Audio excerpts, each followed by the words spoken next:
Welcome, warriors!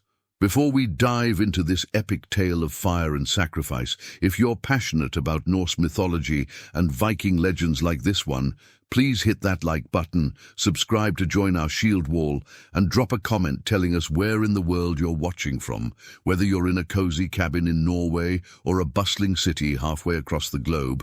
We want to hear from you. Now, let's begin our journey. The morning mist clung to the mountainside like the breath of sleeping giants, and I could taste the metallic tang of coming snow on my tongue.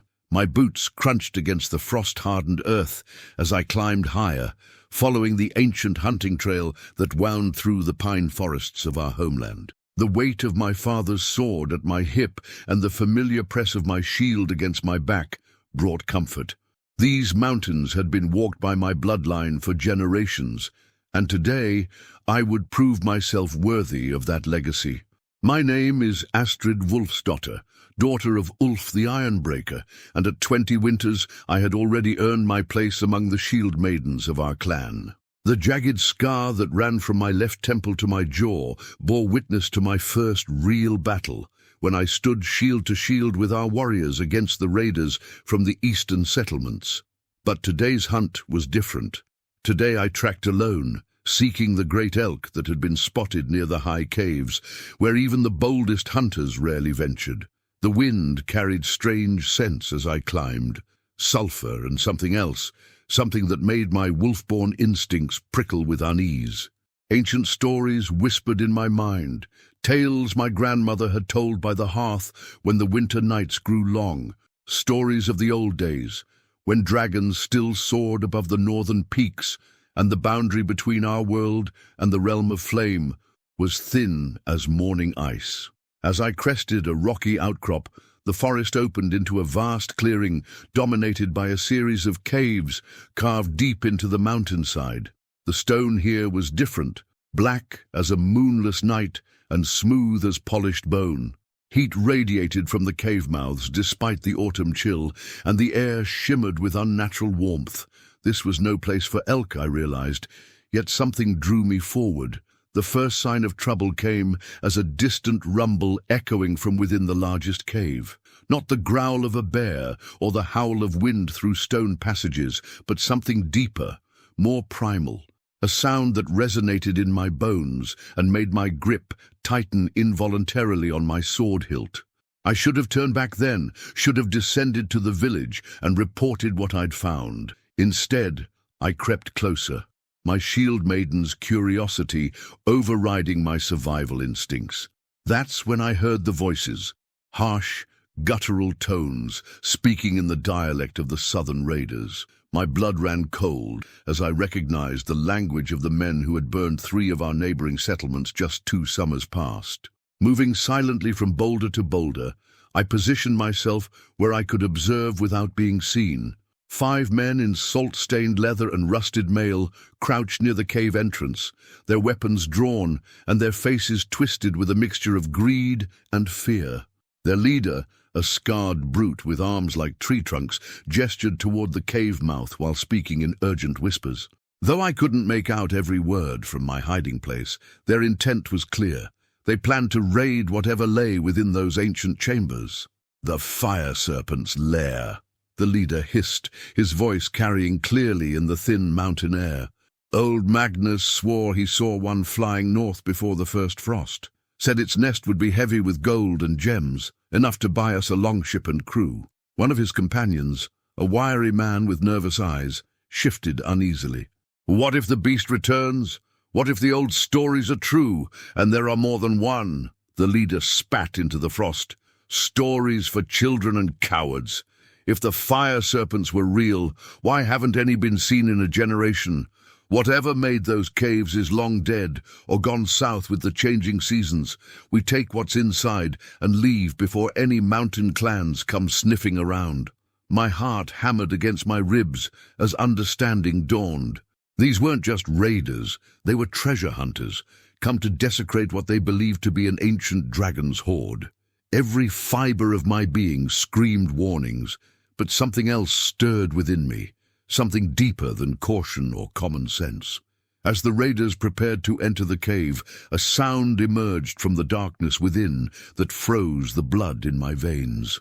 Not a roar or shriek, but something infinitely more terrifying, the soft, distressed keening of something young and frightened. The sound cut through my warrior's training like a blade through silk, awakening an instinct I hadn't known I possessed. Whatever lived in those caves wasn't the ancient, terrible dragon of legend. It was something vulnerable, something that needed protection. The raiders heard it too, and their expressions shifted from fear to cruel anticipation. They began to advance toward the cave mouth, weapons raised and ready for slaughter. I moved without conscious thought, my training taking over as I slipped from shadow to shadow, working my way closer to the cave entrance. The smart thing would have been to retreat, to bring word back to the village, and let our warriors deal with the threat. But as that pitiful keening echoed again from the darkness, I knew I couldn't abandon whatever creature made that sound to these butchers. The cave mouth yawned before the raiders like a hungry maw, and heat waves distorted the air around its edges.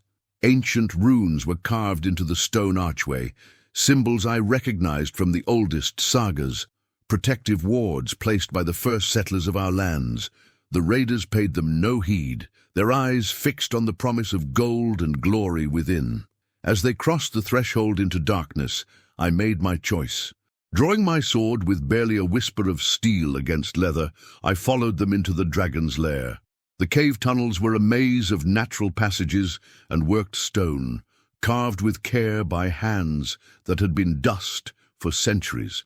The walls glowed with a faint phosphorescent light that seemed to pulse like a great heartbeat, and the air grew thicker with each step, deeper into the mountain. Strange crystals jutted from the ceiling, casting rainbow patterns on the smooth floor, and somewhere in the distance I could hear the steady drip of water on stone. The raiders moved ahead of me, their torches unnecessary in the strange luminescence but held high nonetheless, more for comfort than illumination. I followed at a distance, staying in the shadows and moving with all the stealth my father had taught me during countless hunting expeditions. The passage sloped gradually downward, spiraling deeper into the earth's embrace. After what felt like an eternity but could only have been minutes, the tunnel opened into a vast chamber that took my breath away. The cavern stretched upward into darkness, beyond the reach of any light, its walls lined with veins of precious metals that caught and reflected the ethereal glow. But it wasn't the treasure that held my attention. It was what occupied the center of the great space. A nest, massive beyond imagining, woven from what looked like crystallized flame and precious stones. It dominated the chamber floor like an altar to some primordial god. And within that nest, curled together for warmth and protection, were three creatures that should not have existed, dragon hatchlings. No larger than hunting hounds but perfectly formed, their scales shimmering with colors that had no names in any human tongue. One was the deep blue-black of midnight sky, another the brilliant gold of summer wheat, and the third a silver so pure it seemed to glow with its own inner light. They couldn't have been more than a few days old, their eyes still closed, their movements the helpless squirming of all newborn things. The raiders stood transfixed at the chamber's edge, their weapons lowered as they stared at creatures they had believed to be myth. For a moment, wonder replaced avarice on their faces, and I thought perhaps they might turn back, might leave this sacred place undisturbed. Then their leader raised his blade, and the spell was broken. "Dragon spawn!" he growled, his voice echoing in the vast space. "Kill them quick before they grow large enough to burn us. Then we gather what treasure we can carry." The hatchlings stirred at the sound, their tiny heads lifting blindly toward the threat. The soft keening I had heard earlier emerged from their throats. Not a sound of aggression, but the helpless crying of infants calling for their mother, a mother who was nowhere to be seen. I stepped from the shadows then, my sword catching the chamber's strange light as I moved into the open space between the raiders and the nest. 5 hardened killers turned to face me, surprise quickly giving way to cruel amusement as they took in my youth and gender. A mountain girl, the leader chuckled, though his eyes remained wary. Lost your way, child? This is no place for playing at warrior. I raised my shield and settled into the fighting stance my father had drilled into me since I could walk. This is no place for you either, Oathbreaker. Leave now while you still can. The scarred raider's amusement faded, replaced by the cold calculation of a man who had killed before and would kill again. 5 against 1, girl. Even if you fight like the she-wolves of legend, those odds will see you dead and these serpent spawn burning. Stand aside, and we might let you live to warn others away. Behind me, the dragon hatchlings continued their pitiful crying, and something deep within my chest responded to their distress with a fierce protectiveness I had never experienced before. These weren't monsters or demons. They were infants, helpless and abandoned, facing death at the hands of men who saw only profit in their slaughter.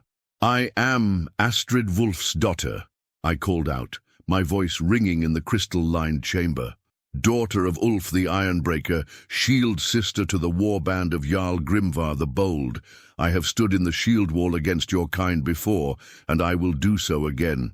You'll not harm these young ones while I draw breath." The leader's expression hardened, and he raised his sword in salute, a warrior's acknowledgement before battle, regardless of the odds. "So be it, Astrid Wulfsdottir. Let the gods judge who is worthy of this treasure." They came at me together, as I had known they would.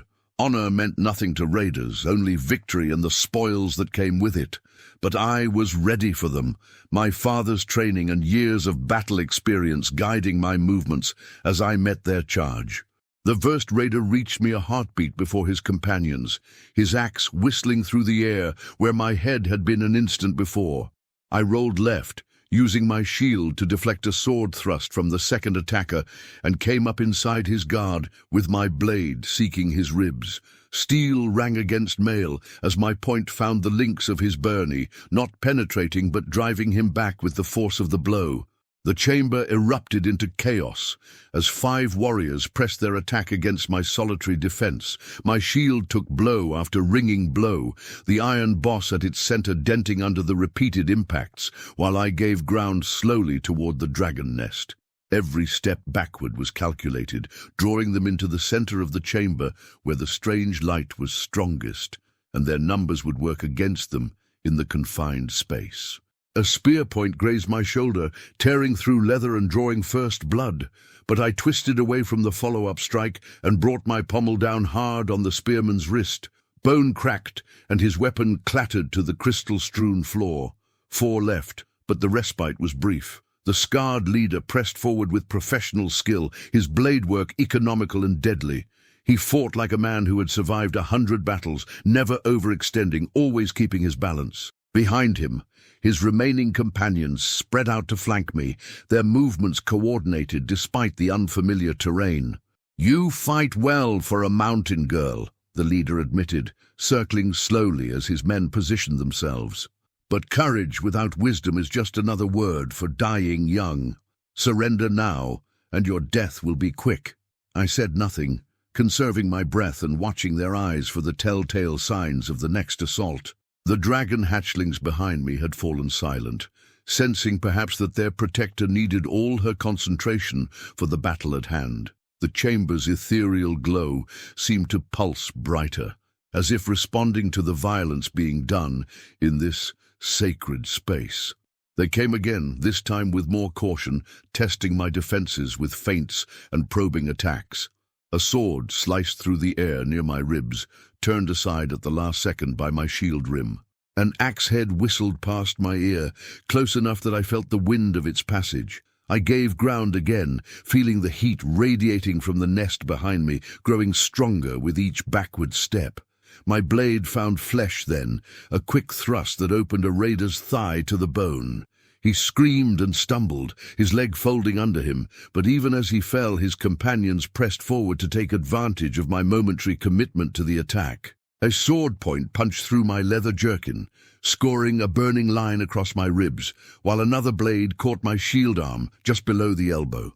3 raiders still stood, including their formidable leader, and I could feel my strength beginning to ebb. Blood loss and the ferocious pace of combat were taking their toll, and my movements were a fraction slower than they had been at the battle's start. Worse, I was running out of room to maneuver. Another few steps, and I would be backed against the dragon nest with nowhere left to retreat. The leader sensed my weakness and pressed forward with renewed aggression, his sword work becoming more elaborate as he sought to end the fight quickly. Steel rang against steel in a complex pattern of attack and defense, our blades describing deadly arcs through the crystalline air. He was skilled, more skilled than I was, if I was honest, and under normal circumstances he would have killed me within minutes of our first exchange. But these weren't normal circumstances. With each step closer to the dragon nest, the chamber's strange energy seemed to flow more strongly through my limbs. The cuts and bruises that should have been slowing me down felt distant, unimportant. My sword felt lighter in my hand, my shield more responsive to my will. Something was happening to me, something that defied explanation.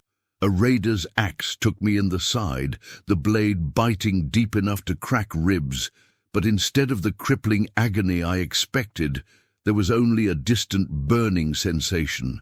I pivoted on the impact, using his weapon's momentum to carry me into a spinning strike that opened his throat from ear to ear. He toppled backward, arterial blood painting the crystal walls in spreading crimson.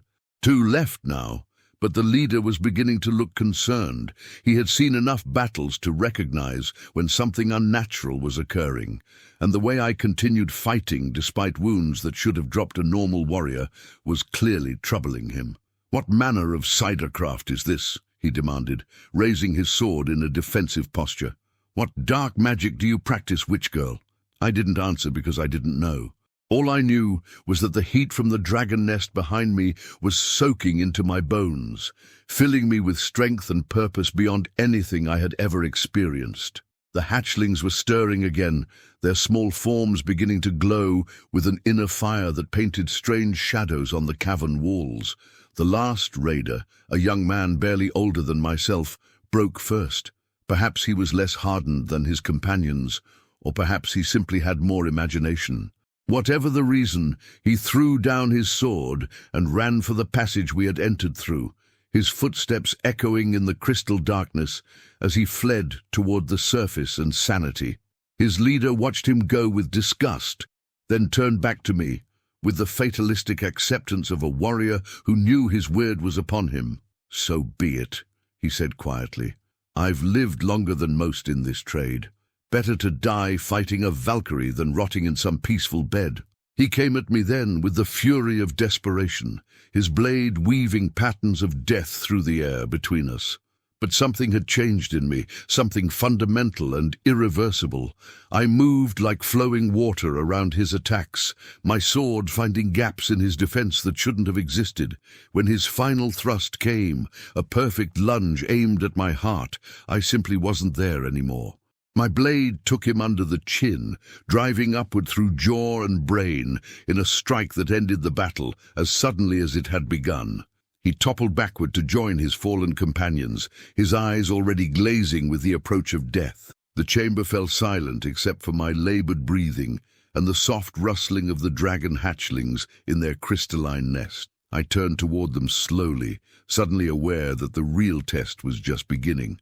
These creatures were of legend, beings of power beyond human understanding, and I had just spilled blood in their sacred nursery.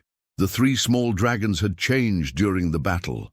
Their scales now glowed with inner fire, and their eyes, previously sealed shut, had opened to reveal orbs of liquid flame that held intelligence far beyond their apparent age. They watched me approach with what seemed like curiosity rather than fear, their tiny heads tilted in unison as they studied their unlikely protector. The golden one moved first, rising unsteadily on legs still weak from birth, but managing to take several faltering steps toward me. Its siblings followed, the midnight blue and silver hatchlings flanking their bold brother, as all three approached the blood-stained warrior who had stood between them and death. I knelt slowly, my wounds finally beginning to make themselves felt as whatever power had sustained me through the battle began to ebb. Up close, The dragon hatchlings were even more beautiful than I had imagined. Their scales seemed to contain entire galaxies of color, and their eyes held depths that spoke of ancient wisdom trapped in infant forms. The golden dragon reached me first, its small head barely coming up to my knee. Without hesitation, it nuzzled against my wounded hand, and where its scales touched my skin, I felt a warmth that had nothing to do with physical temperature. It was acceptance, I realized, recognition. These creatures understood what I had done for them, and they were offering their gratitude in the only way they could. The other two hatchlings joined their sibling, pressing close against my legs and filling the air around me with a contented humming that resonated in harmonics I felt in my bones. For a moment, the pain of my wounds faded entirely, replaced by a sense of connection unlike anything I had ever experienced. Then the chamber began to glow brighter, and the temperature rose until the air itself seemed to shimmer with heat. The dragon hatchlings stepped back as one, their small forms beginning to pulse with increasing radiance. Something was about to happen, something that would change everything. They rose into the air as if lifted by invisible hands, their wings, still too weak for true flight, spread wide as they hovered above their nest. The light emanating from their scales grew blinding, forcing me to shield my eyes with my arm. When I could see again, they had arranged themselves in a triangle above my head, their forms now wreathed in flames that cast no shadow and gave off no smoke. The golden dragon spoke then, not in words but directly into my mind, with a voice like distant thunder. "Astrid Wulfsdottir, daughter of iron and snow, you have shown courage where others showed only greed. You have offered protection where others offered only death. For this gift freely given, we offer one in return." The midnight blue dragon's mental voice joined its siblings, deep as ocean depths. "But know this, brave Shieldmaiden, the gift we offer comes with a price. Power always demands payment, and the flame that burns brightest consumes most completely." The silver dragon completed the chorus, its voice like the ringing of celestial bells. "Choose now, protector of the innocent. Accept our crown and serve as bridge between the world of men and the realm of flame, or depart in peace with our blessing and the knowledge that you have done a great deed this day." I looked up at the three glowing forms hovering above me, my mind racing as I tried to understand what they were offering.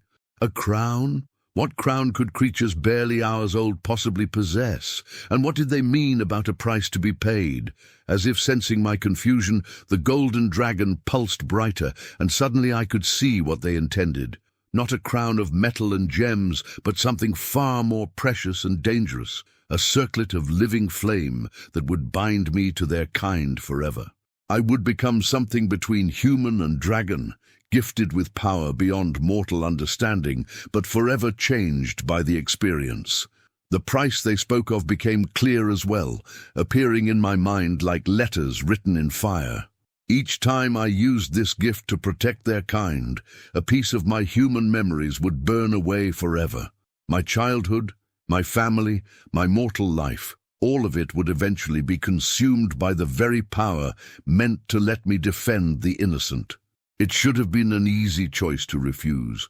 What warrior would willingly sacrifice their past, their identity, their connection to everything that made them human? But as I knelt there in that crystal chamber, surrounded by the bodies of men who had come to slaughter innocence for profit, I found the decision surprisingly simple.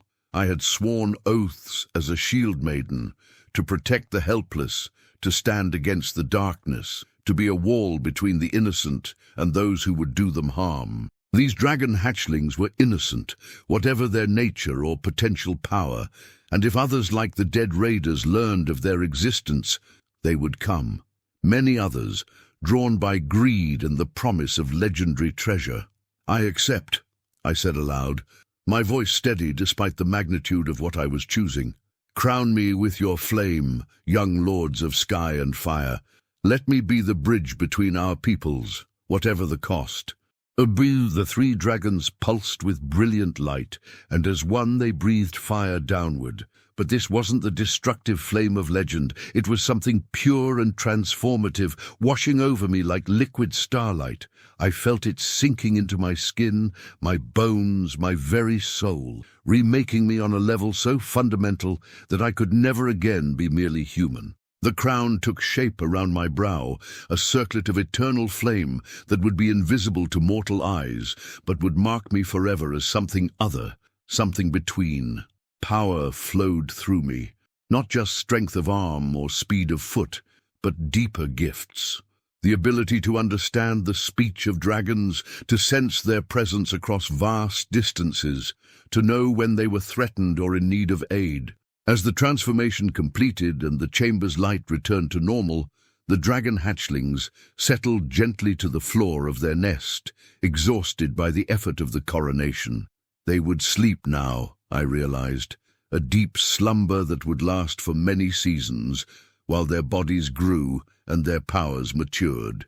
But they would remember what I had done for them, and when they woke, they would know they had an ally in the world of men. I rose slowly, testing my transformed body. The wounds from battle were healed, leaving only thin silver scars that would serve as reminders of this day. My muscles felt different, not just stronger, but more responsive, as if my bones had been replaced with something lighter and more flexible. When I moved, small flames danced briefly along my skin before fading back into invisibility.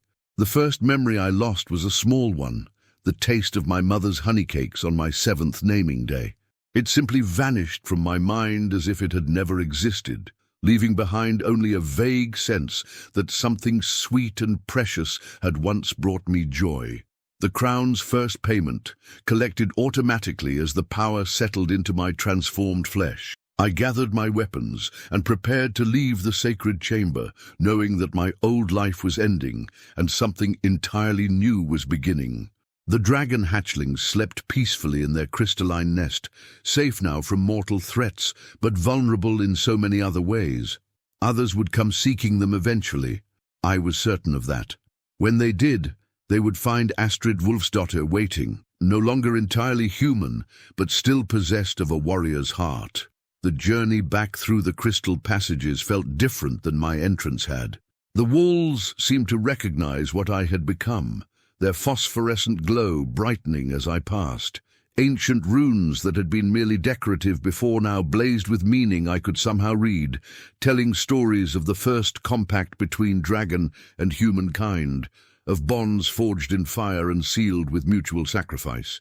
When I finally emerged from the cave mouth into the crisp mountain air, the sun was setting behind the peaks, painting the sky in shades of crimson and gold that reminded me of dragon scales. The lone surviving raider was long gone, no doubt carrying word of what he had witnessed back to whatever hole had spawned him. Let him tell his tale. Few would believe him, and those who did would think twice before venturing into the high places where dragons nested. But as I began my descent toward the village, I felt the first stirrings of a power that would define the rest of my existence. Somewhere to the north, beyond the next range of mountains, something ancient and terrible was stirring. Another dragon, but this one fully grown and filled with rage at some recent injury. It called out across the distances, its mental voice carrying pain and fury in equal measure. My crown of flames pulsed with warm light, and I knew with absolute certainty that my first real test as protector was already beginning. Whatever had wounded that northern dragon would answer for its crime, and if necessary, I would be the instrument of that justice. The village lights twinkled far below, like earthbound stars, but I no longer belonged entirely to that world of hearth and home. I was something new now, something unprecedented, a mortal woman crowned with eternal flame, sworn to stand between the realm of dragons and those who would do them harm. As I walked down the mountain path, another small memory flickered and died. the sound of my father's laughter as he taught me to hold a sword. The crown claimed its due with each step, burning away pieces of my human past to fuel the power I would need for the battles ahead. But I felt no regret. The choice had been mine, freely made, and I would honor it no matter the cost. Astrid Wulfsdottir, the Shieldmaiden, was gone forever, but from her ashes had risen something far more dangerous and infinitely more necessary. The protector of dragons had awakened, and the world would never be the same. Years have passed since that day in the crystal caves, though I can no longer remember exactly how many. Time moves differently when you walk between two worlds, and the crown of eternal flame burns away more than just memories. It consumes the very human need to mark days and seasons in the way of mortal folk. I know I have fulfilled my oath many times over.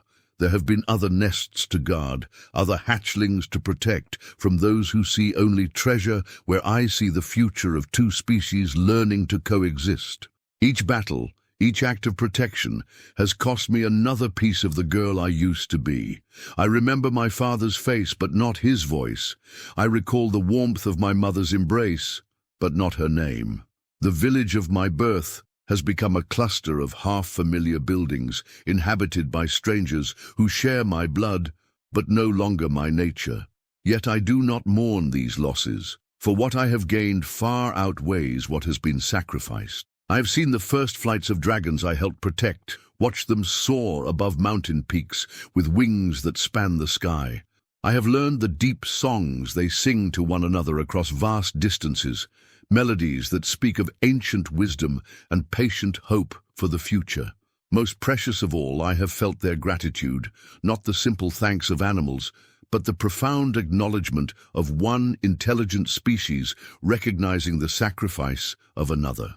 The three hatchlings from that first encounter have grown into magnificent adults now, their scales reflecting the colors of sunset and storm. Sometimes they visit me in the high places where I make my solitary camps, bringing news of their kind and memories of distant lands. They are the only ones who remember exactly who I was before the crown claimed me, and in their eyes I can sometimes glimpse the reflection of the Shieldmaiden I once was. The world below continues to change. New generations of warriors rise and fall, kings claim thrones and lose them again, and the old ways slowly give ground to new ideas and different gods. But in the highest mountains, where the air grows thin and the silence stretches forever, the compact I made that day endures unchanged. I am Astrid of the eternal flame now, no longer bound by patronymic or clan allegiance. My loyalty belongs to all those who share the sky on wings of fire, and my blade serves no lord save justice itself. When word comes of dragon hunters gathering in distant lands, I am there to meet them. When poachers seek to steal eggs from sacred nests, they find me waiting in their path. The crown burns on my brow, invisible to mortal eyes but bright as a star to those who know how to look. Each flame that dances along its edge represents a choice made, a sacrifice offered freely in service of something larger than myself. It has become as much a part of me as my heartbeat or breath, and I know that should I ever remove it, whatever remains of Astrid Wulfsdottir would crumble to ash in moments. But that day will not come soon. There is still work to be done, still innocent lives to protect from those who mistake power for evil and rarity for opportunity. As long as dragons soar above the northern peaks, as long as greed drives men to seek profit in the destruction of wonders, the protector will endure. I am the bridge between fire and ice, between legend and reality, between the world that was and the world that yet may be. In choosing to crown me with eternal flame, those three young dragons created something that had never existed before. A guardian sworn to both species, bound to neither but faithful to all. And in the crystal caves where it all began, new hatchlings stir beneath shells, the color of captured sunlight, waiting for their time to emerge into a world that may one day learn to see them not as monsters or treasure troves, but as the magnificent beings they truly are. The kindness I showed on that distant day continues to echo through flame and memory, rippling outward through the generations like rings on a mountain lake. Perhaps that is the true magic of the crown. Not the power it grants, but the way it transforms a single act of courage into something eternal. Let the memory of that transformation burn bright in the darkness, a reminder that sometimes the greatest battles are fought not for glory or gold, but simply because it is right to stand between the innocent and those who would destroy them. The flame endures, the protector watches, and the dragons soar free. Thank you for joining us on this epic journey through fire and legend. If this tale of sacrifice and transformation moved you, don't forget to show your support with a like, subscribe for more Norse mythology adventures, and share your thoughts in the comments below. Until next time, may your own acts of kindness echo through eternity.